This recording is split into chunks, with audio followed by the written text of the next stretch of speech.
I am no one's victim. I never will be. I am a survivor.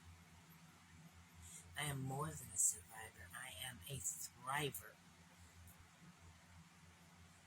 I went on this healing journey because I was a survivor.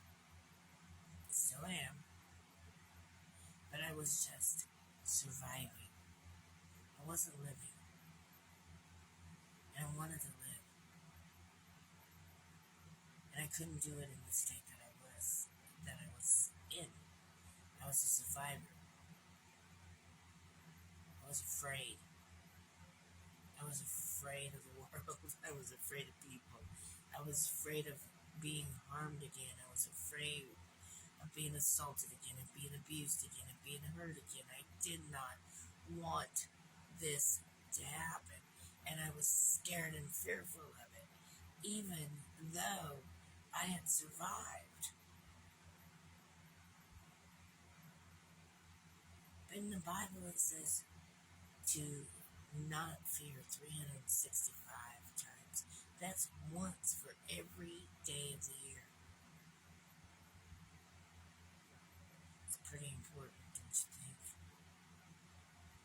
I don't want to live just as a survivor. I want to live as a thriving person who's living her life the best way that she can. And Jesus has helped me do that. I started out with having this relationship with him.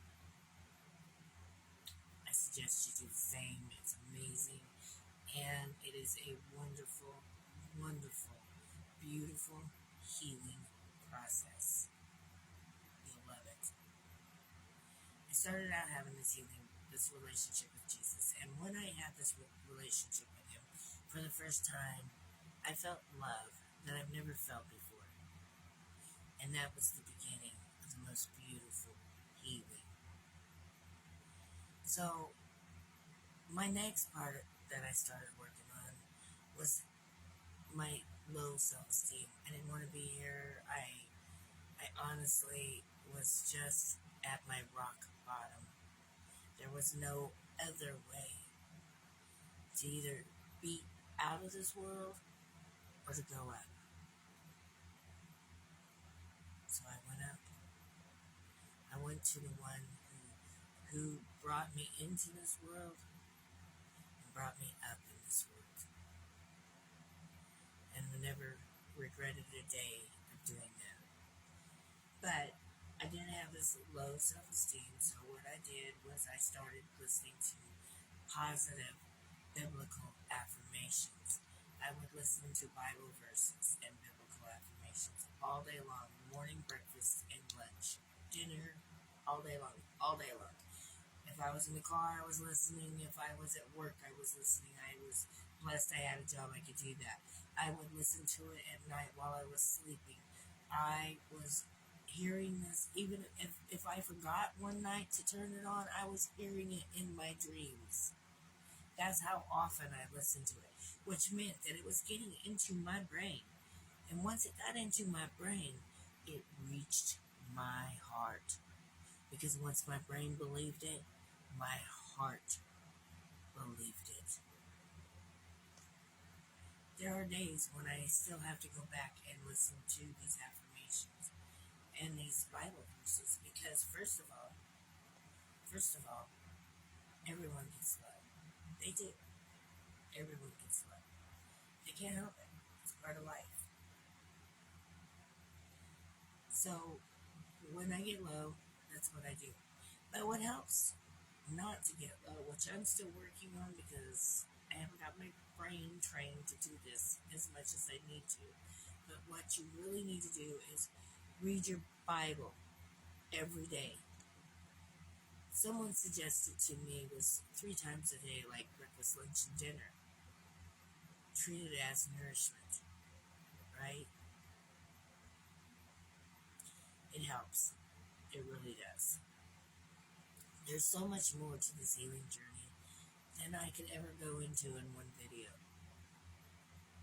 So I will talk more about it in other videos. But today, I hope you realize that you don't just have to survive. You can thrive. You can. There is a huge process to healing, and it is not pretty. It's absolutely ugly. You'll do a lot of crying, a lot of soul searching, a lot of hurting, a lot of forgiving, a lot of remembering, and then you'll be giving it all to God. You give it all to God. And that sounds easy, right? Giving it to God is the hardest part of the process. It really is. I know it sounds easy, but it's not. Giving it to God takes coming to a realization in your mind and your heart about who really does have the control.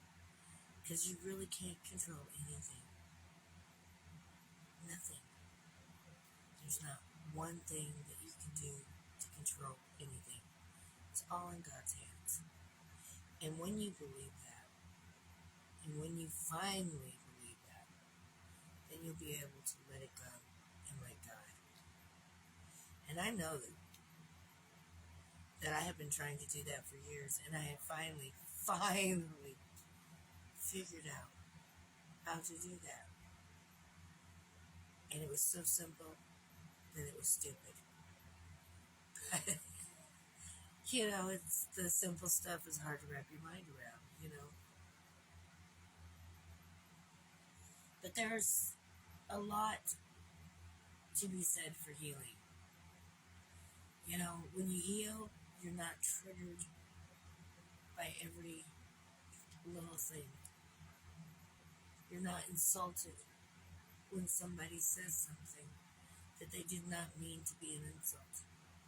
You're not taking personally everything or insult that someone throws at you because you know who you are in God.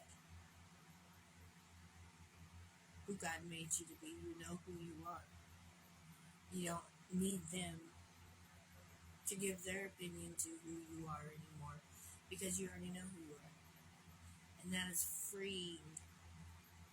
So freeing in itself, you have no idea. It took me a long time to get there, a very long time to get there.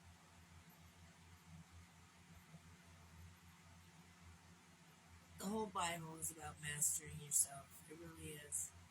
It's about mastering oneself so that you can become as Jesus did.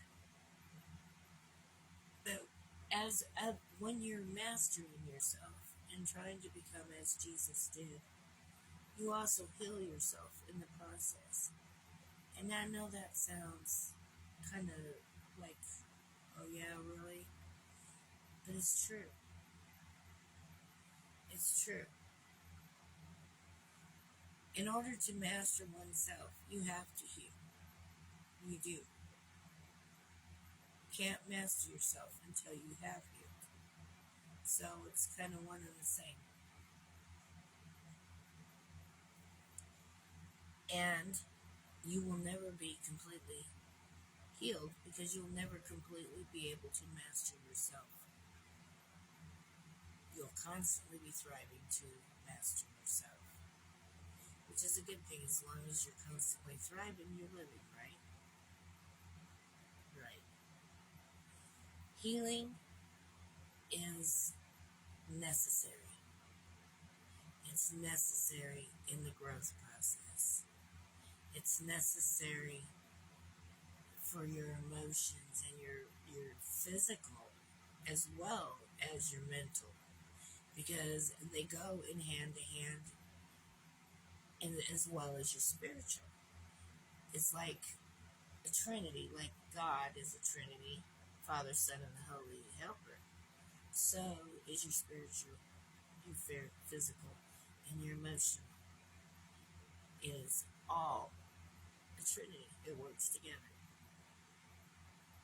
Isn't that funny how that worked out?